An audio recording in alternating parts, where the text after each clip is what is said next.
Okay, so the first chapter was order of operations and distributive property. I think most of you who at least tried that out should have done decently well on it, and that's good.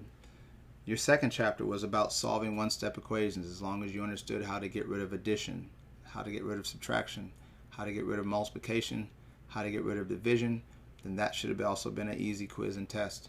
Now we start, because after this lesson you have officially reached your first checkpoint. And what I mean by that is, and I'll talk about it more next week, but your first official checkpoint is solving this question or this question.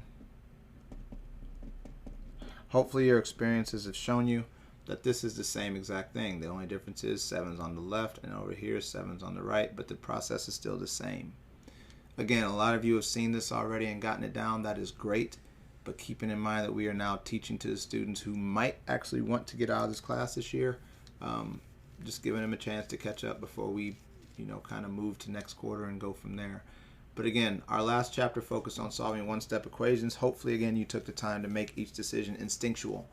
You should now be able to know exactly how to move it. It shouldn't be a thing where you have to check your notes to know how to move this plus 5, which would be by doing minus 5, or how to move this 2, which would be by dividing by 2. So that should be good. Again, if not, you can still make it through this chapter, but the key focus should be not be on how do I move the value anymore. Now you might still have to ask that, but that shouldn't be your key part. It should be shifting to what value do I move first. So it's not about how anymore, it's about what order do I actually move the values, because it's now two-step equations. Before looking at the solving, let's start by checking out one fraction practice, or our fraction practice for the week. Remember, we are doing fractions this quarter and trying to make sure that we get this at least to a point where fractions aren't as intimidating.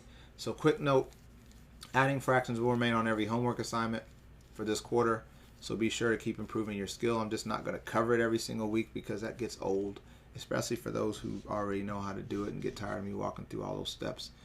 Fractions are also existing in solving. In this week, we will practice solving equations in which a fraction is attached to the variable. So take a moment to look at our logic.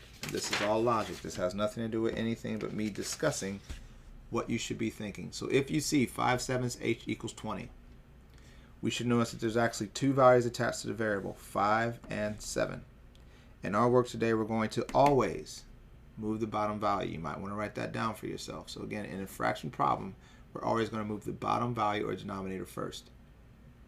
So considering what 7 looks like in the problem, how it's under a line, again, your instinct should help you remember how to move something that's under a line, because that means divided by 7.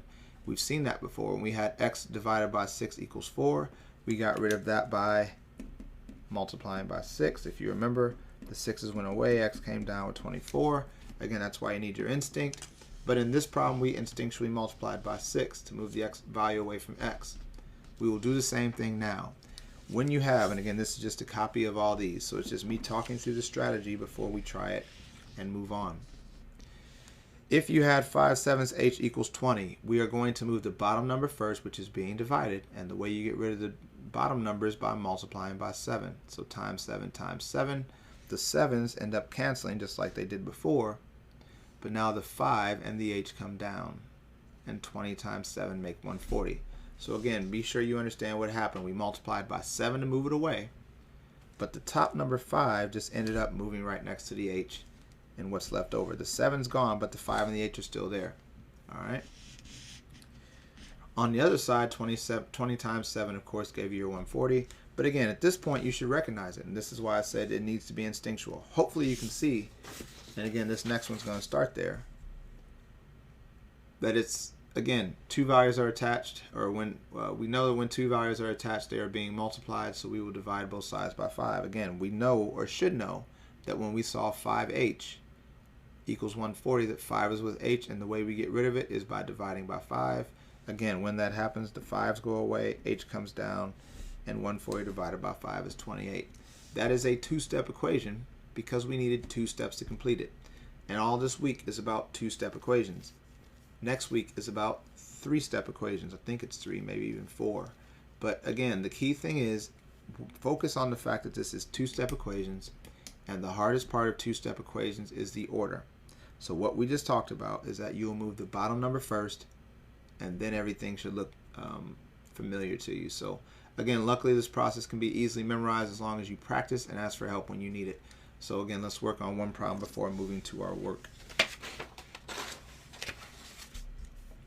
So considering this problem, and here's what it's all about. What value should be moved first? 7/3 f equals 35. I'm not going to ask who's with f. We should know that by now.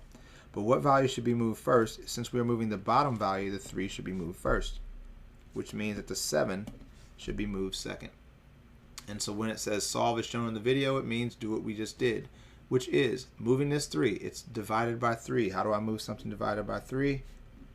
I multiply by 3. That means that the 3's go away, and 7 and f both come down with 35 times 3, which is 90 plus 15, or 105. This is now where we are. 7f equals 105. I got to get rid of the 7. That's 7 times f. So it means I must divide by 7 to get f equals 1515. These are your boxes. Don't get intimidated by the boxes. As long as you take good notes, as long as you copy the problems, and as long as you use your notes like you're supposed to, you should be able to work your way through this stuff. Again, it's not tough. It's just the fact that you have to actually think and actually try to get to the point of getting it right. You can't just fumble your way to get this stuff right like you could with flashcards with 2 plus 2s and all that. You have to think. So again, as long as you're willing to do that, you should be good. So that is your two-step equation. Move the bottom number by dividing, bring down that part. Divide by the number attached, bring down the rest. That's your 2 steps. Moving this number was step 1, moving that number was step 2. All right. So the other section of two-step equations comes from non-fraction problems. We'll take it very slowly and only give you one type of problem to master today. Then we'll give you one type of problem to master tomorrow. And in all honesty, those are the only 2 types that you have to learn. So this week there's only 3 types of problems you need to know for your quiz. Fractions, this one, and the one we're going to see tomorrow. So again, consider this equation. And this is one of the problems you're going to see on your homework, so just pay attention to it. What values are with t? And there's going to be 2 values because t is over here with 12 and 40. What value should be moved first? Now again, this is where you need to take your note. Think about solving for t in terms of moving the weaker operation first. This is being multiplied, this is being added. In order of operations, addition was weaker. So therefore we're going to move the 40 first. How would we move this 40? Well, it's plus 40. So how do you move plus 40? Based off of your instinct, it was subtraction. We would subtract 40, right? What value should be moved second? Well, if the 40 is gone, that means we should move the 12. How would you move this 12? It says 12t. If it says 12t, that means that that's being multiplied, which means that if I want to move that, I should divide to get to my answer. And that is all you need. All right, that's it. That's the answer. That's the question. That's the problem. But there's a few of those just to make sure you go through that. Consider the equation again. What values are with you? 5 and 16. There's going to be 2 boxes for you to fill in. What value should be moved first? Again, the weaker operation. That's multiplication. That's addition. Addition will move first. Now, if we were solving it or evaluating it, we would do multiplication first. But in solving, we go backwards. So this stays, that goes, the weaker one. So 16 would go first. How do you move this plus 16? Well, plus 16 means I would subtract. What value should be moved second? Well, again, the 5, of course. And how do you move a 5 if it's attached to u? Well, it means multiplication. The opposite of multiplication is division. So again, those are the 2 questions that you have where you will strategically think about what's going on. Once you can answer that question safely, you should be good to go, which is why your next series of questions is just this one. So again, same thing you'll do. What values are with g? 6 and 28. What value should be moved first? 28. Because of 28 is being added, you'll always move the added value first. So 28 is going to go first, 6 is going to go second. So now let's execute that. 28 has to go first. In order to move plus 28, I will subtract 28. That means that all of 6g comes down. 58 minus 28 is 30. But we can't stop here because there's still a value with g. What's the value with g? 6. It's 6 times g. So what do I do next? I divide by 6. I divide by 6. I bring down g. I bring down 5. Again, when you see all the boxes, it's just saying that all these things that I just wrote are what goes in the box. Yes, I want you to be able to do that. But the good news for you is, because you have me and because as long as you trust me enough to follow me, if you do these steps, your solving will be very, very good compared to other students. Overall, I know this because I've seen students who do what I ask them to do, and I've seen other students who don't. And the ones who follow me typically are pretty good at this stuff, or at least better than most people. Good.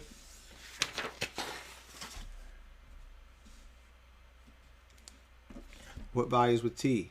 Well, 3 and 22. So the only thing we're doing now is we're just getting two values. What value should be moved first? Always move the added value first. So 22 should go first. 3 should go second. Remember that? Don't forget that. Practice that. Study that. So how do I move the 22 first? It's plus 22, so I will do minus 22 first. 46 minus 22 is 24. And the whole 3t comes down with that going away. Now who's with t is a 3. So if 3 is with t, how do I move it? If it's 3 times t, divide by 3, divide by 3, 8, t. Again, all these things are within your reach. You just have to make sure that you work to get them. That's the key. It's a little longer video, but it's only because of the explanations and stuff. But we're almost done. 2 more. What values are with a? Well, 9 and 84. What value should be moved first? Always move the added value first. The other value will move second. So, solve the equation using the proper steps. I need to move the 84 first. It says plus 84, so I will subtract 84, subtract 84. That makes 7, 9, 27 there. Again, trust me on that or verify it on your own. 9a and that goes away. Again, move the 84 like we did last week or the last couple weeks. Bring this down, but you got to bring down the whole 9a. How do you move 9 if it's directly attached to a? You divide by 9. Divide by 9 is 3 equals a. There's your problem. And that's it. So again, it's not extremely tough, but you do have to be disciplined enough to do what you're supposed to do.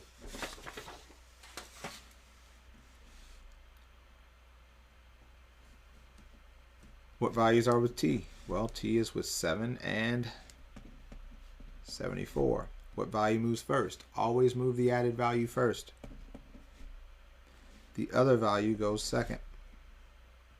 So how do I move the 74? It says plus 74, so I do minus 74. The whole 7t comes down. This gives me, what, 84? And again, how do I move the 7? If it's 7 times t, I divide by 7. Divide by 7. T equals 12. But again, 1, 2, 3, 4, 5, 6, 7, 8 boxes. Don't look at the boxes and get intimidated. Take good notes so you know what should go in the boxes and you should be okay. Again, I don't feel sympathy when you send me something saying I don't know how to do this, because it's just the same repeated question with different numbers. As long as you watch the video or ask questions in class or do whatever you had to do, this stuff wouldn't be tough, but you actually have to participate in order to get it right. But again, the presentation seemed like more than it actually is because two-step equations require more space. Just be sure, again, to focus on the sequence. In fractions, remember, we move the bottom number first, and in the other ones, we move the added value first. And again, it should be practiced until it becomes natural for you to do. Just be sure you ask questions when you need to, and again, make sure you send me a picture of your effort or your attempt so I can help you. Sending me a random question saying you don't get it doesn't help. So just make sure you do what you need to do. Other than that, good luck.